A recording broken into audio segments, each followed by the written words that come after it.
Dum, dum, dum, dum, dum. The music is going. Humpday Q&A. How's it going, everyone? Hey there. Hello, hello. Really excited, man. I'm really excited. It is. It's an interesting day, right? Google I/O.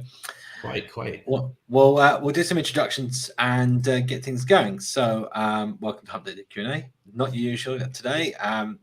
Yeah, you know who I am. My name's Simon Lightfoot, CTO, Dev Angels London, community leader, all that jazz. Follow me at Dev Angels London. Randall's not with us today, and neither can Scott be here. Some family emergencies, but we have two other guests with us. Welcome to the stream, guys. Thanks for having I us. think a few of our visitors, a few of our viewers might be accustomed to Groove and Chip being on here because he's been on here just a couple of week ago? Was it week before? I think I've been on twice in the last 3 or 4 weeks. Yeah, talking about your awesome Mac OS X UI, which we'll get to in a minute. And Salih, you're joining us. Do you want to introduce yourself? Yeah. Hello, everyone. I'm really excited today, not because of the live stream right now, but because of the Google I/O. I am one of the Flutter community members. I've been doing Flutter apps since like early 2018, I guess. Like I know Simon at least like for 4 years now. Has it been that long? Yeah, I'm really excited to be here. And yeah. Are you a GDE? I forget. Yeah. Who's a GDE and who's not. Yeah, I'm a GDE. I'm working for Superlist, and we are doing a desktop application as well. So quite exciting times there. That's awesome. So sorry, I did cut you off there, Chip. If you want to introduce yourself, please do. For those that don't know who you are. Yeah, sure. For anybody who doesn't know, my name is Ruben, otherwise known as Groove and Chip online. I work for Stream. And my big project there right now is adding desktop and web support to the Stream Chat Flutter package. Nice. It's really nice. I've been looking around recently about some of the desktop stuff and a few other things that I'm doing, and I want more pure Dart implementations, right? So many people are doing like specifics, right? But I'm like, there's so much you can do directly with Dart, and I think Stream is one of those outliners that what you're doing is like with sockets and everything else. It's all can be done in Dart. Yeah, which is brilliant. Yeah, it's pretty great. I'm gonna just detract back to our slides here for a second and say, do's and don'ts. I'm gonna go through this today. Scott's not here, so be nice, respectful, and constructive whilst interacting in the live chat. We know who you are. Don't post anything adult, rude, or offensive. The usual stuff we go through every day. Don't promote anything. Don't spam. Post the same thing again and again in the chat. And no harassment. We share our block lists. Don't do that. Let's get back to the content. Let's get back to the fun stuff. So, guys, Google I/O is with us. This is amazing. I almost forgot it's happening today. I've been so busy recently, and then suddenly it was like, oh yes, today. I've got it in my calendar. I'm like, oh yeah, awesome. So I don't know what to expect, to be honest. Like I know I've heard some rumors going around, and I don't think we should speculate here. I want us to wait for what we got 50 minutes now, 50-ish minutes before the first keynote, and then after that we have the developer keynote. So we'll find out what's happening with the Flutter world and the Google at large as well, which is awesome. Just to say, we will get your questions in the chat. So please, if you have any questions for any of us about anything Flutter related, we'll try and answer your questions. It can be about Superlist or Stream as well. We'll try and get all your questions answered. Also, interesting Flutter things. So we're here to answer your questions and to help and advise best as we can. As a GDE, that is Salih's responsibility, I think. Yeah, I quit on being GDE now. Yeah, it's like after these questions, no more, never again. Yeah, exactly. This is not Flutter, so I will just skip it. Since we're waiting for some questions to come in, I see there's always a few. We'll get to you in the chat. Hey, Renan's there. Hey, Renan. Yeah, hey, Renan. By the way, I love that picture. I love that picture of his face when it's the drink. Yeah, that was my. It was that kind of like, huh? How did he drink all that? Like, what? Where did that go to? Yeah. By the way, can we speculate about like some hardware stuff that we're expecting from I/O, like not the tech stuff? Oh yeah. So I don't know if they're going to announce, like, I know this is out now because I saw a news article yesterday about this, but the new Google Chromebook Pixel called Pixelbook Pro or Pixel, something. yeah. I know, but I looked at some of the specs, and they've got some really good specs. But again, for me personally, Chrome OS. Yeah, I love the style. I love the form factor. I love what they're doing, the specs. But Chrome OS just doesn't do what I need it to do as a developer, right? Like it needs to give me that Linux distribution at least, right? Like at least I need that. I know you can unlock like Linux and Chrome. I think I don't know what the full details are. It's really complicated, but like they need to advertise a developer book. You know what I mean? Like something like that. And for me, I think that would really like hit home with a lot of developers.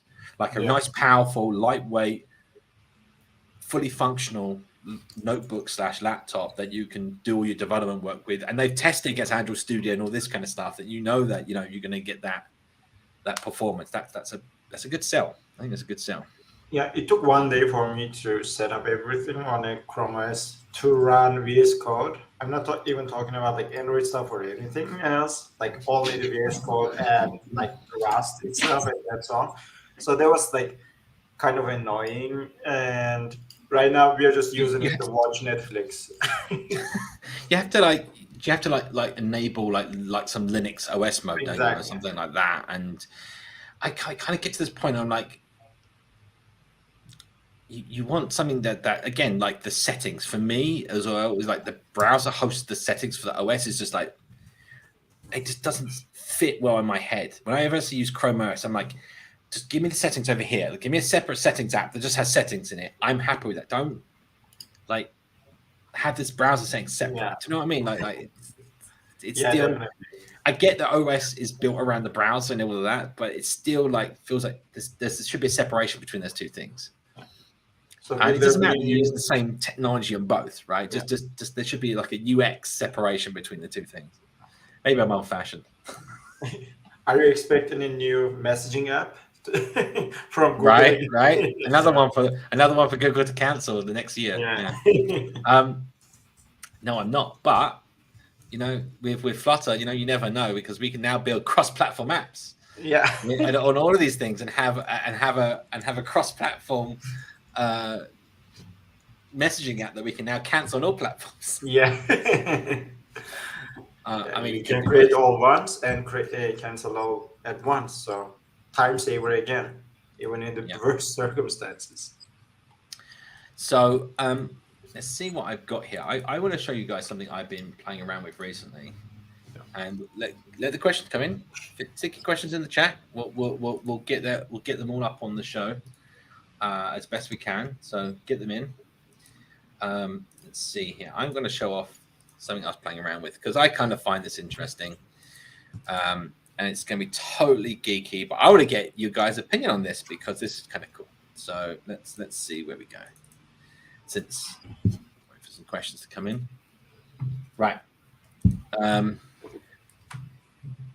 Let's see. Bear with me. I'll do. Yeah, I'll put you over there. Right. So you guys see my screen? Yeah. Yeah. So I've been looking at doing so. There's an interesting problem around doing FFI, and that is having callbacks. So if you want your C code to call back into your Dart code, it has to be part of the Dart isolates scheduling routine, right? And that's just currently not possible, right? Like you can have it call back a function, but that function is not going to exist in the Dart environment, right? Like it's not going to the thread's not going to be on the main thread of the isolate. Obviously, whereas we know mobile, you can set up separate isolates, but then they're not sharing the same memory. It's not the same state. Again, more problems. So the method that I'm working towards at the moment is using ports. That's the send port, receive port stuff with isolates. I know if anyone's playing around with isolates, you'll know what this is. That is actually, I've been looking around. That's actually how the operating system, how the Dart environment actually does all of the stuff in the IDE. So like when you press like show debug mode, that sends a command over a service channel, which is actually going to send over a port, a messaging port between your machine, your outside environment, and the internal isolate for the service VM. But so this is kind of interesting. I might do a talk around this. I haven't decided yet, but I'll show you this. This is something that not people know, not people have seen, because it's not documented. So let me see is that big enough? I think it's big enough. Yeah. Can make it bigger. There we go. So I don't know if any of you have seen this import native wrappers. Is that new to you guys? Yeah, I Yeah, haven't seen that. you created that. Sorry? Because did you created that? No, I did not create that. That is part of the framework. It's always been part of the framework. So if I come and click on it, there it is. This is all that's in it.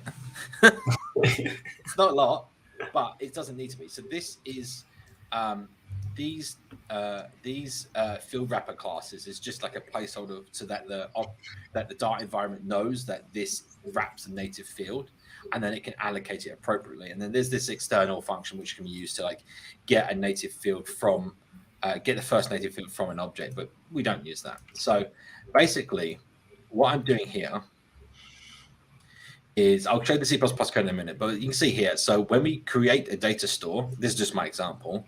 It extends this native field wrapper one, which does nothing. It's just a name. And then I load in my DLL file and I call library init, which is a function in the DLL. And then I call this init native. And this is a static constructor for a data store object. And this is going to return one of these data store objects. And it has two fields, set data, get data. Now, if you look at these pragmas are used by the VM to look up the methods, the native methods. Now, this is not the same as FFI. FFI is this bit here. FFI is looking up a function and calling it natively. This is the framework, the actual Dart environment doing that lookup for us. It does not translate any of the parameters automatically for us. We get to read the parameters ourselves. So we're going to go into a bit of syntax unhighlighted well. But if I run this, just to show you guys what it actually does, it does what you expect. It as you can see by the example, it creates a data store, sets the data to 42, and then prints off the data is 42. It's amazing. And then the same for 56. This is just to show reuse. So there's nothing amazing by this example, but the point here is we're calling native functions without having to look up those functions and call them manually, right? And then this is the C++ code behind it, and I'll go bottom up right here. So I'll make this bigger. Yeah, about that. I'm sorry, it's not syntax highlighted. This is just rough and ready. It's not in the right IDE, whatever. So this is the library init function that we first call. If we're not already initialized, we enter this Dart scope. Where is this Dart enter scope coming from? So it turns out that there is, if I can find it here, hang on, bear with me. I've lost what I'm looking for here. Let me just do this and see if I can find it. Let me see if I can find the reference. But inside the Dart SDK, when you install the SDK on your machine, you actually have this include directory, and inside the include directory, this Dart API. This is the raw API that the Dart engine actually uses to integrate with a native environment. So this is how in here we've got like create isolate and all that kind of fun stuff. Like all the create AOT snapshot as assembly, create as elf, whatever it is. Like there's a ton of stuff in here, all of it revolving around using the Dart API. And if you think about something you can do in Dart, like list length, there you go, Dart list length. You give it the Dart list handle, and then it outputs the length here. Get an item and index. Create a new list of a certain type field with something else. Create a new list of a certain type. You'll find all of these APIs in here. Get strings, styles, data's UTF-8, whatever else. There's a bunch of help methods in here for interacting with the Dart environment, basically. New Boolean, Dart false, Dart true, you name it, it's in here. New double. So back to the point. This is what we have here. So we enter a scope. This, because it's called from the Dart thread, the main thread, this enters a scope where any variables that we declare in here that are not persistent variables, they get freed. So this is just a nice thing to do. Exit scope. So in this case, I get the root library that we're running, which is the app, And then what we're doing here is getting the type. So this is saying, give me the type called data store, the non-nullable type from the Dart code. I'm storing that type for later use. And then here is this the key behind all this: set native resolver. So this says for this root library, that's our library, our code. Use this function called resolve name, and up above, this is the resolve name. I create this little structure of lookup for function name to actual function pointer, and then this is the function that's called by the framework when it needs to resolve one. And all this does is it converts the name passed in from a Dart handle to a C handle, and then loops around. If it's the same function name, it returns that as the function. That's it. Like, there's no magical thing here, and it tells it to automatically set up the scoping for the functions. And here is the implementation of these functions that we saw on the screen. Basically, I will talk you through these because it's kind of interesting, I guess. So again, if I take you back to the Dart code here, when we first construct one, call this factory constructor, it calls native init, init native. And that enters this function here and passes the Dart arguments. In this case, there's none because there's no arguments passed in. It will still be an object, but there'll be no arguments listed in it. I create a native object called a data store. This is just a C structure with one int value in it, but we can put whatever data we want in there. There's no limitation. And we set the value to 0 as a default value. And then here we're actually constructing and allocating that native class object type based around a data store type with one native pointer or one native field, should I say. And then we're pointing to our data object that we had previously allocated. And then initializing a weak reference with that data store object to this dispose method above. So the idea here is if Dart frees that data store object that we create, so let's say this data store object gets freed because it's no longer referenced, it will call this method above where it deletes the native data. This keeps us in line with memory management of expectations. C++ being manually memory managed versus Dart, which is garbage collected. So when this object does get garbage collected, it deletes the memory associated to it, the native memory. And as you can see here, set weak return value sets the return value of our Dart function. So by doing that, over here in the Dart code, it actually gets this data store object in the response. The same goes for set data and get data here. So set data, we get the argument coming in. The first argument 0, is actually the data store object. We then get the first native instance field out of that object into our data pointer. Then we get the first argument to our function, which is an integer value. This is the set here, this int data. And then set that in our native value. And then get is really simple. It's the same thing, but this time we get the native field and then we set the integer return value of our Dart function to be in the native value. So super simple example, but this is that kind of sort of thing that means that you can make really intricate native code, right? This is the key. You can make really intricate native code without like lots of like function overhead with like dealing with FFI. I kind of like the idea of it's something new, not seen it done before. Yeah, I mean, especially for example, in our case, in our application, if I remember correctly, we are not using it like the FFI tool itself, so I don't remember how we do the communication. But we have, for example, headless helper, right? Like our app, right, Simon? And it has this like helper side of things that we communicate between two isolates. So this also might help us that like these helper functions that are working headless can also have their native implementations inside it with, I don't know, like any other language that you want to use, C++ or Rust or whatever. What's really nice about this, there's no reason why you can't make those external functions. I'm using C++ here, but any external library. So you can write that in Delphi, in Rust, in Golang, whatever it is, and compile it, and you can use this method. Obviously the headers that are supplied by the framework are for C, but you can easily convert those to whatever language you want.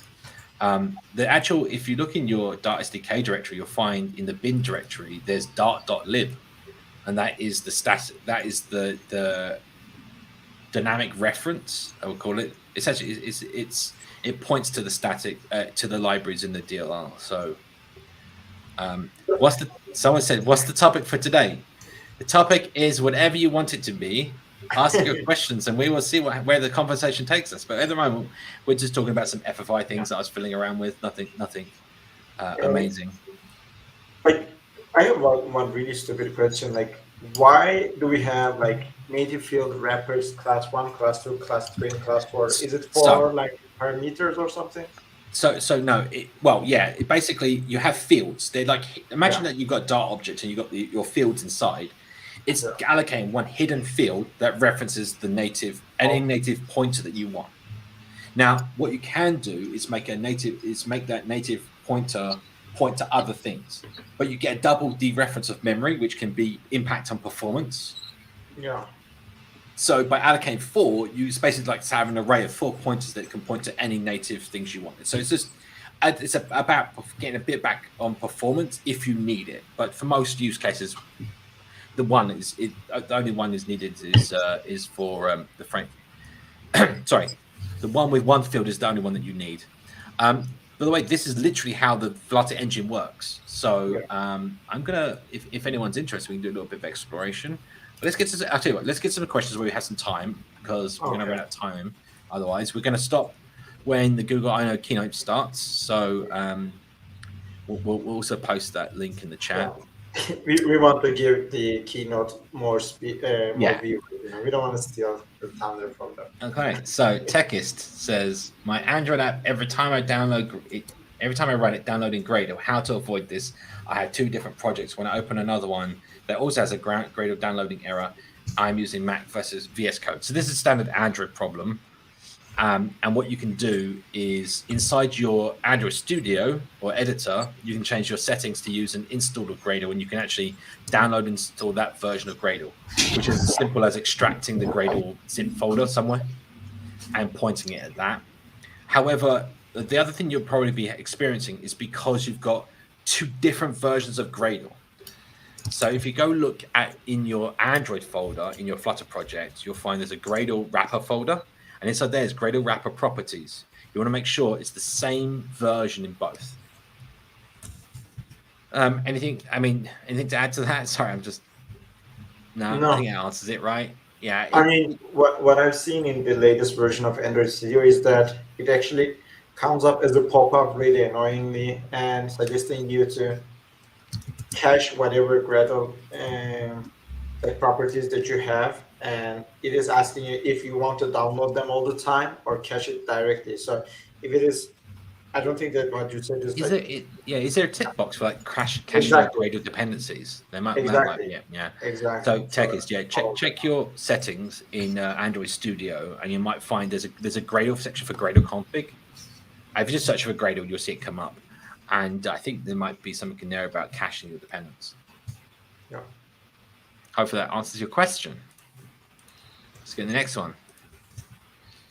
Any guess on Fuchsia? Oh, is this for Google? Was this about the Mac? Not MacBooks, Google Pixel books. Yeah, I mean, that's a nice point, right? Like, so hopefully we'll start seeing once Fuchsia's finished and out there, we'll start seeing the Google Pixel books running Fuchsia as their primary operating system. I can see that being a really good thing, and personally, I would probably use that as not just to get used to the operating system and understand more about it and everything else, but then I would hope that the developers can drive more development of it so we can find issues or problems or improvements that can be made and enhancements to push it further into the future and to make it more open to the general use case, because I suspect it's not going to have general use on day one. It might be like as you had like Google Home or one of these things that they released it on, but it's not a general purpose operating system like a Windows or Mac in that sense, in that use case, right? Any other thoughts, guys? Yep. From my side, I expect something.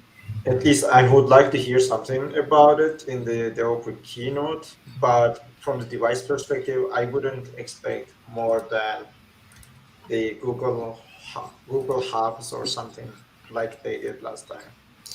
Yeah, I wouldn't expect to. I mean, I personally am not expecting a lot of mention about Fuchsia. Well, this Google, I don't think so. I mean, the thing is, I fit around building my own operating system in the past, and I got some UI working and all this kind of stuff from scratch. No, this is the funny thing. It's really interesting. It teaches you something with an operating system that when you have no libraries, nothing, you have no function other than the function that you build. Does that kind of make sense? So you don't have a way of converting a string to an integer. You have to write that. Right, and you realize, oh, it's just like, write a little for loop and like doing a bit of calculus, you're fine, it's simple. But again, it's like you start realizing all what goes into building an operating system. It's really complicated. There's a lot to it, especially when you're designing a new like model of operating system. I explained that there's the standard paradigms that are used in like process and thread that comes from the world of the processor, but it's not necessarily that your operating system has to use that to run with. So, and then Fuchsia has a completely different model on that. Yeah, it's kind of interesting to see what comes of this. I'm really kind of curious. I think they're doing a security first operating system, from what I've read about it and how it functions, which I'm really curious to see. I'm really curious to see. Right. Thanks, Renan. What else we got? What do you guys think of the Pinball app? I played it on my mobile for a few minutes. It was fun.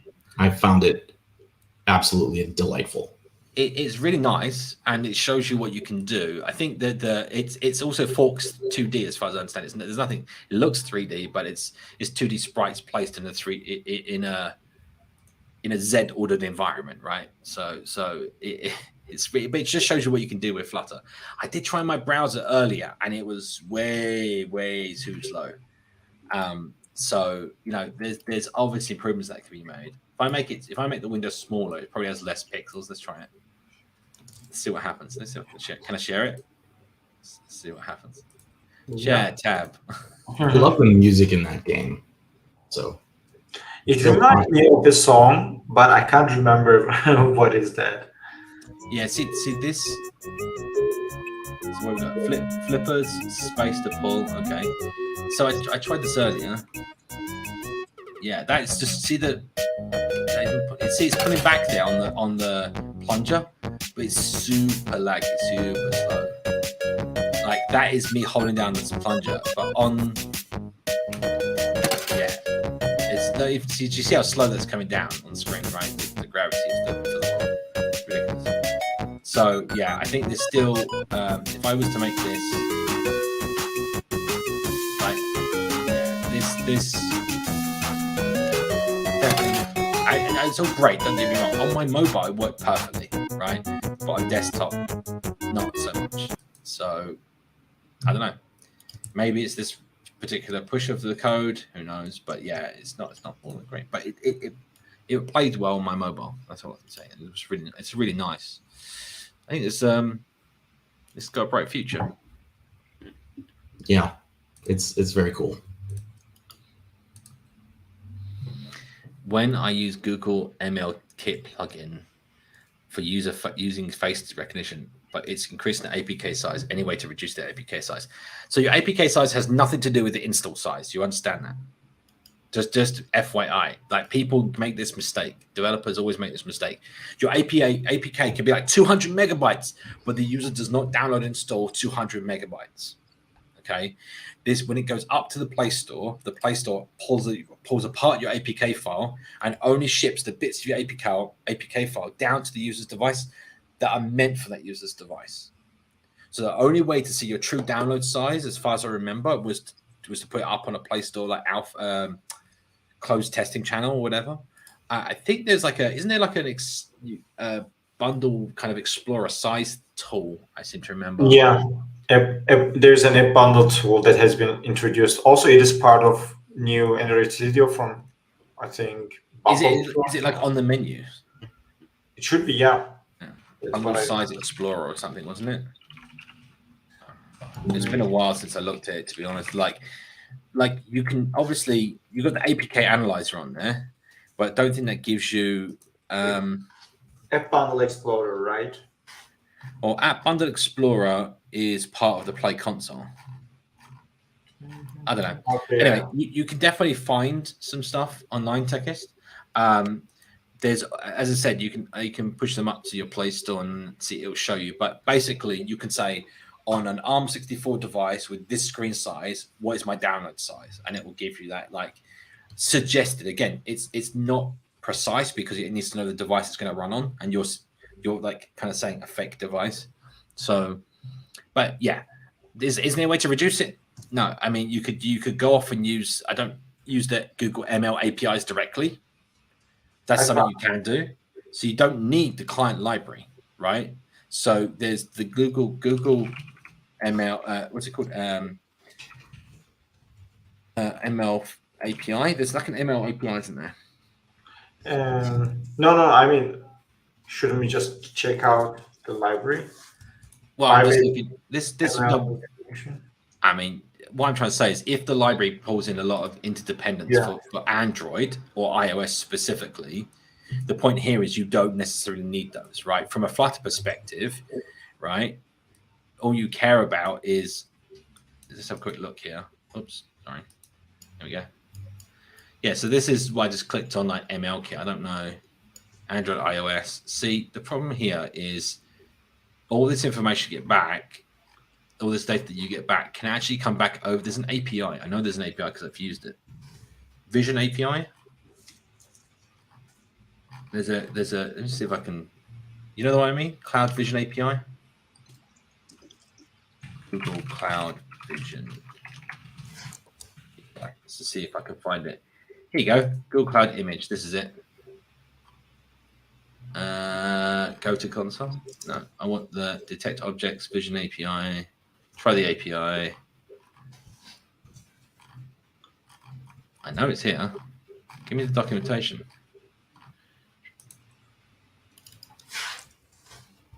Detecting multiple objects. Here's an example. Detecting faces. There we go. Vision API. So this is what you want. So there you go. So you can make this request to the just a HTTP request to this endpoint with this payload with your base64 encoded image, and then the response will be a piece of JSON with the faces it detects, which is somewhere in here. There you go. You kind of max number of results 10 image. I don't know. I'll send you this in the chat, but yeah, you can call it directly. And in doing so, you don't require the library and therefore probably remove your dependencies that way. Yeah. That's what I'd say to that. Yeah, the Google ML face detect API docs are in there. Yeah, you need to enable the API in your Google Cloud project. That's your Firebase project. So you go to console.cloud.google.com, select your Firebase project, go to APIs and make sure it's enabled. Yeah. Right. Also, one really quick thing to mention, I just sent the link on the private chat as well, Simon, that there's this APK analyzer that is working both for App Bundle and the regular APKs. Yeah. So just check it out also, like which files are you pulling in and so on. Try to analyze the amount of burden that it brings to your app. Yeah, so I've used this before. So there's a menu. There's a menu. In Android Studio, there's the menu you can like. I think actually you do that in IntelliJ as well. It's like Android, analyze APK. You choose your APK file, and then it shows you what's taking up all the room in your app. But again, if like most of your room is your dark code, then that's how big it's going to be, right? Like it's been tree shaken. Look at making more things const, more things static, making those optimizations inside your code base. I'm not sure if I know on mobile, if you've got a problem with that, you can use the deferred imports. I don't think you can do that on mobile. You can do deferred components. I don't know. There's a section on the Flutter website about deferred components on Android.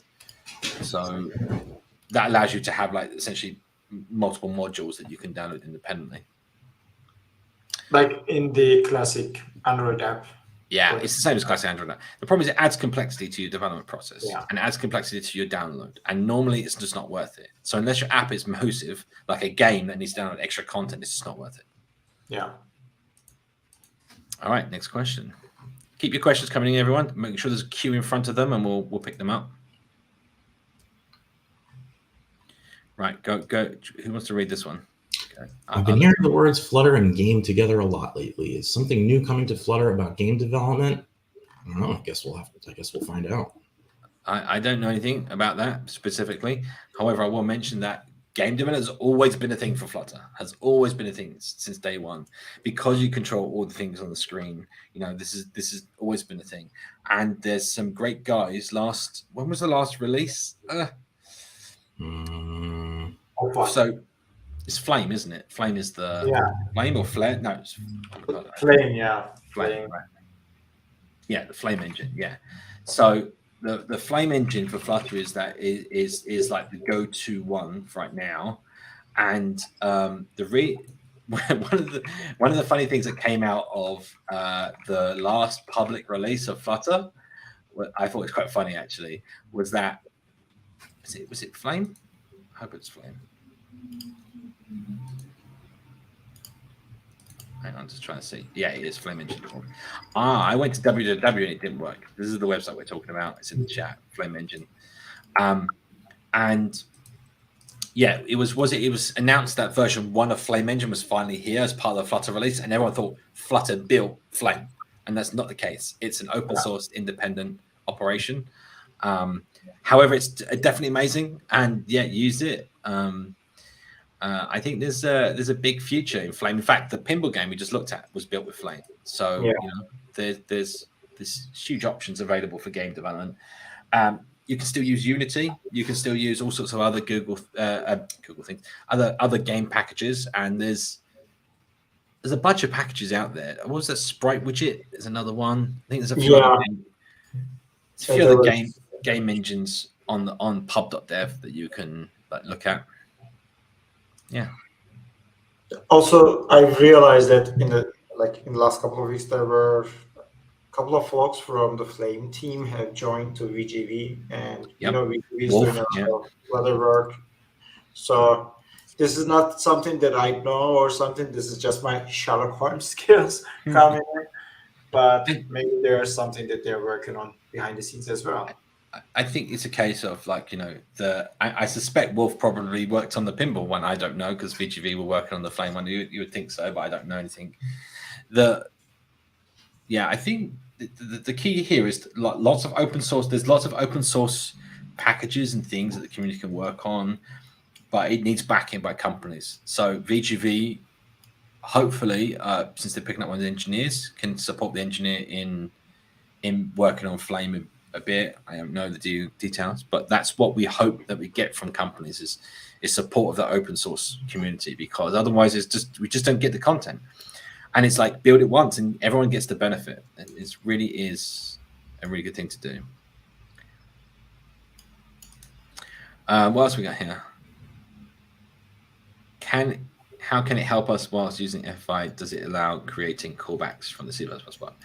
So the thing I was showing a minute ago with the native wrappers doesn't directly help with callbacks. However, the Dart does have an API called the Dynamic Linking API, or it's actually called Dart API DL, which just stands for Dynamic Linking, and that has specific calls outs and methods around posting messages. The problem is if you have two-way callbacks. So if you have a callback going one way, I've done this already and this works, you can post a message back onto your main isolate that's got a port to listening. So you just create a port in your current isolate and you can listen for messages and receive them. That all works fine. The problem comes in that if you want that isolate, if you want that thing, that message that's now been processed to return back, you now have to have the native side waiting on the response from the Dart side, and you have to create a send port and send that to your receive port on the other end. It kind of gets really, really complicated, but it's possible. So I think what I'd like to see is that the Flutter team actually introduce a mechanism. There's no reason this underlying mechanism can be used, but just not have all the overhead and the weight behind doing it all the time. Like, introduce that into the framework. Have a port that's made by the standard isolate when it boots up, or whatever else. That means that you can post callbacks to the main isolate. I don't see why that couldn't be a thing. I mean, I don't know enough. There's probably Flutter engine text go, oh my god, we can't do that. Like it'll break compatibility or something. But yeah, like it seems that that's the way forward to sorting out the callback issue that we have right now, especially with the asynchronous callbacks. It's problematic. Right. Any upcoming support for Dart backend? You can use Dart in the backend right now. Yeah. Mm-hmm. So there's we spoke about this before, but in pub.dev there is what's it called? Functions framework. So you can type on the stream. This one here, functions framework version 1 from cloud.google.com, and this allows you to use Google Cloud Run or App Engine or Knative based environments or your local development machine to build backend services in Dart. And there's plenty of libraries on pub.dev like Shelf and others. You can see here Shelf that support doing like API services and middleware and all that kind of fun stuff. So yeah, you can just currently there's I think it's actually linked from in here. I forget, but there's a Docker. I don't think it's in here. We'll find out. Yeah, Docker ignore. There's your Docker file. This is what you do. You do Dart stable as build, and then you do a from scratch. This is a two-step. Sorry if that's big enough. This is basically a two-step Docker image, and as you can see here, it copies over, runs Dart pub get, and then builds your app in a release binary called bin server. Once your app public, it then copies the bin server and the runtime environment over to scratch image and exposes that and runs it. So this is all you need to run any backend container in Dart. So there you go. And I will post the link to this in following along that wants to go look at it. There's plenty of examples and other information.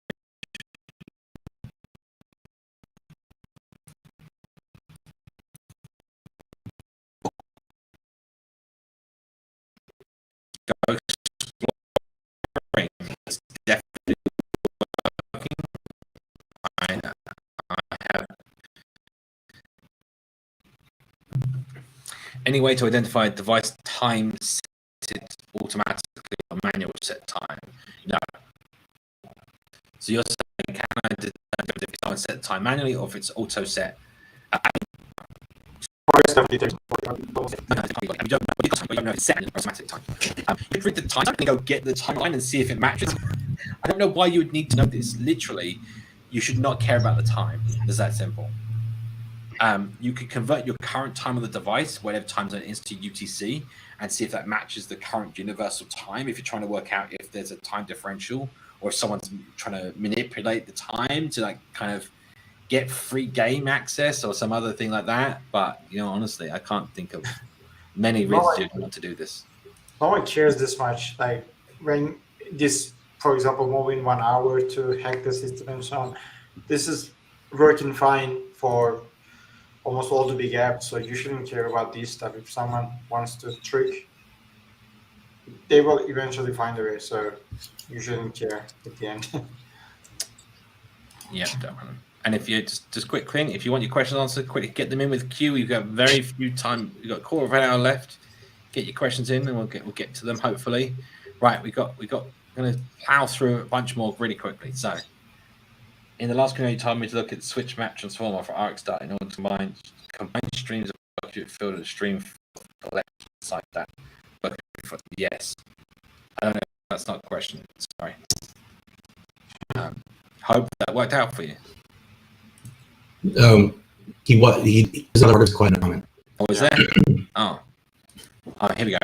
Why I was unable to make it work. He wasn't able to work on the switch maps transformer. Any suggestions for that? No. I mean, I'm sorry. There's plenty of examples online. I mean, you just return a stream. From one stream, you return another stream.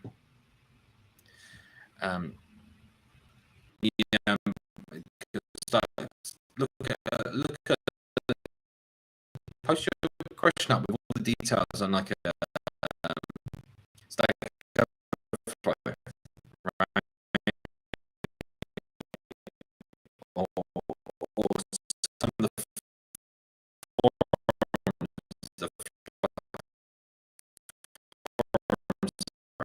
like the Discord or the Flutter community Slack, and see what answers you get back. Like the community is here. We're here to answer questions. Is it going on improving performance of Flutter? Yes. Sure, yeah. And you can do it with your. So here's the thing, like extra layer, right? Like makeup. There's going to be you're going to need to pay extra to make an app perfect perform on web. Nice. You can do that. It requires you to put extra work in. It doesn't magically get better, right? And yes, they are obviously improving the engine and other rendering techniques and stuff, but it's not going to probably give you as much performance gain as just not loading images there off screen, or don't just download massive images.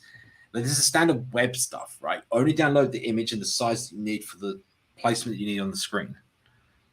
Otherwise, you're downloading huge images. The Flutter has to process them, the browser has to process them, and then they have to be rendered in textures and sent out to your graphics card. It all for if you're going to drop, you're going to have a quarter of the size of the image. That means three quarters, 75% of that image is wasted. That's wasted data that you're processing and sending around. That's a 3x improvement if you make a quarter of the size. Right? Go for it. Yeah. I just found Fuchsia is also being built upon Dart. No. It might have some Dart stuff in it, and Dart is involved, but it's not. Fuchsia itself is not built on top. You can't do that. So, well, yeah. Sorry, it's cool though. Do not confuse people. Just say you can. Don't give them hope. Oh yeah, that we brought that out. So yeah, yeah. Sorry, can't help any more than we have. I don't think. Roberto, I save data locally in a file. How can I secure that file from users to edit and put infinite amount of money or change level? Store the file in the right directory. So the data directory of the app is private to the app in mobile, in iOS and Android. So they can't change it. If you use the support directory, that's public, I believe, and don't use the public directories because they're public. So, but the data, if you use a path provider in the data directory, that's private to the app, and it's secured by the app's sandbox environment. So the user can't see those files and can't edit them and change them. Yeah. Also, you can disable. So, not all apps. You can disable your app from being transferred to external storage. I think that also stops your files from being public as well, like on an SD card or something. Also, you could just quickly do an AES encryption. There's the crypto package on pub. Put private key in your app, and just once you've got your JSON string, run it through AES, save it to disk. Now you've got a garbled file on disk that no one can read unless they have your private key from inside your compiled app, which again is not going to happen. Right. I mean, don't get me wrong, it can. Like, someone's determined enough to do it, and that's the same. Like the same with all apps. And this is the thing about security. When someone has access to the device and all the files on the device, they have access to all the code. It's that simple, right? The only way you can protect yourself is to fetch data down from at runtime from a server. But even then, someone monitoring the connection, it's always a cat and mouse game. There's no magic behind this, right? Yeah. So crypto package here, you can use this, and yeah, that's where is it? So example in here. That's about making digests. HMAC. There you go. HMAC. SHA-256.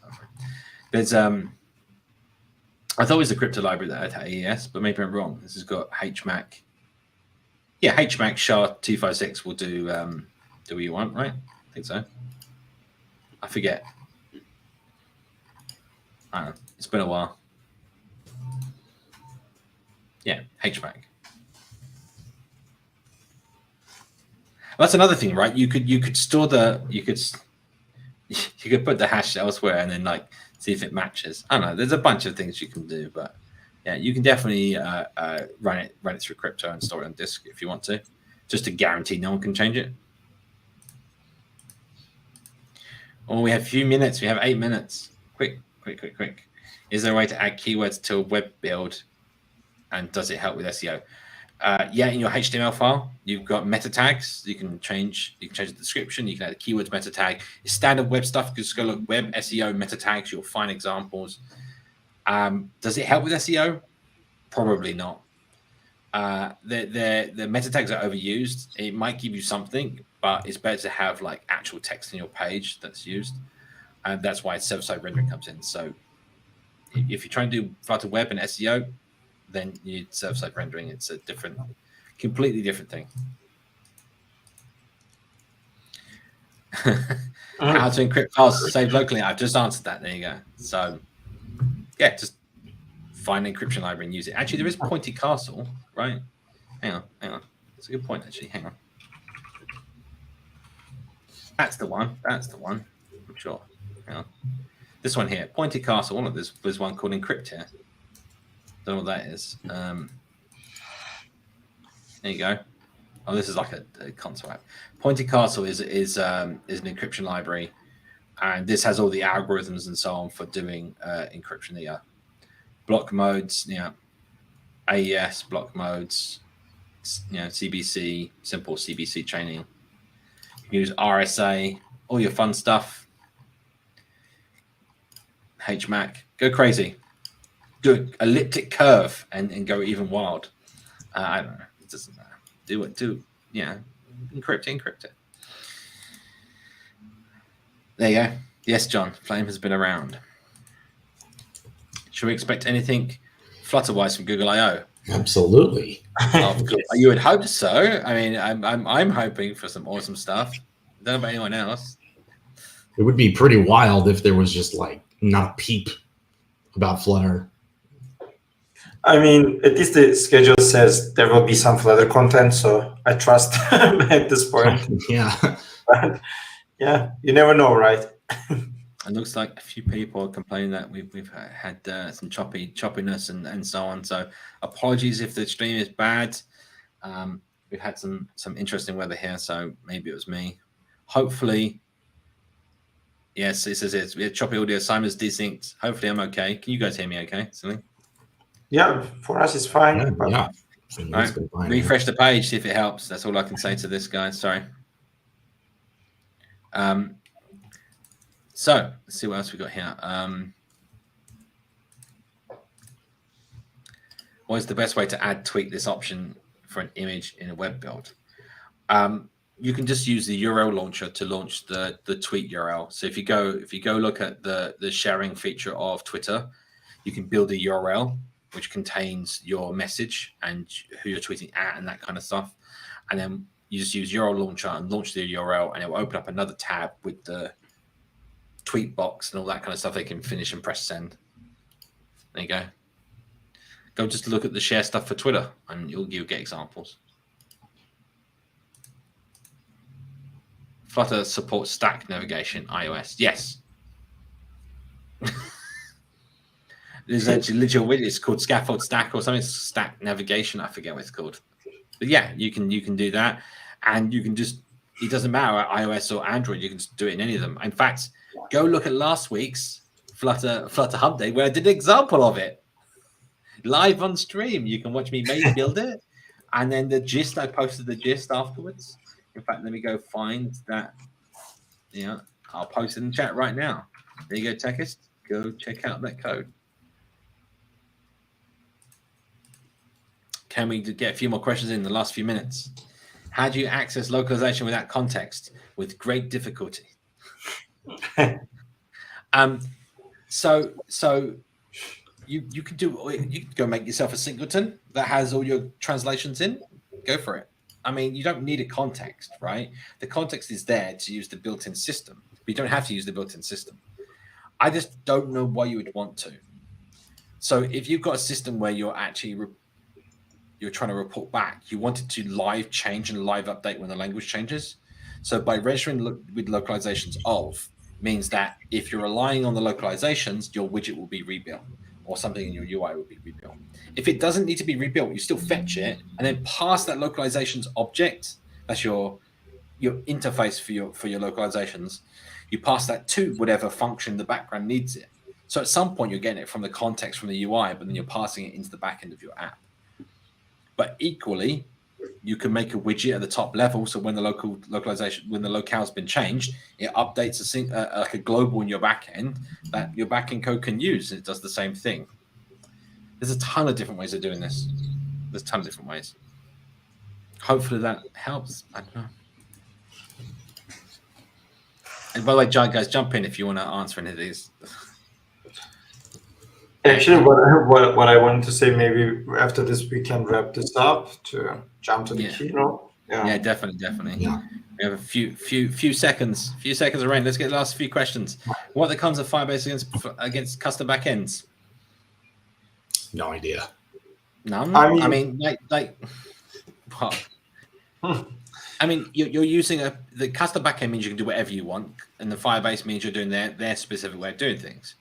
But the idea is that you don't have to build the backend. So pros and cons against both, right? All right, let's move on quickly. What do you guys? What do you think of package signing for the Flutter ecosystem? Do you mean desktop package signing? Because we already have package signing for Android and iOS, and that's handled by the native build systems. So I guess you're talking about signing desktop applications. I know that the page on the Flutter website for at least for releasing a Mac app talks about signing. I think it does for Windows too. It's definitely there's definitely it happening. Right. We have one last quick question, then we're going to go over. Is there a similar thing like Java class loader in Dart? No, you don't need it. There you go. You can use deferred imports. There's other ways. Right. So for those that don't know, it's Google I/O today, and we're going to literally dash away right now so we can get to the awesomeness that will be Google I/O, which is starting in very few seconds. So here is the chat. Go join it, and we'll see you for a review next week where we'll be talking about all this stuff, hopefully, in Google I/O. We'll see you then. Have a good one. All right. Bye, guys. Bye, guys.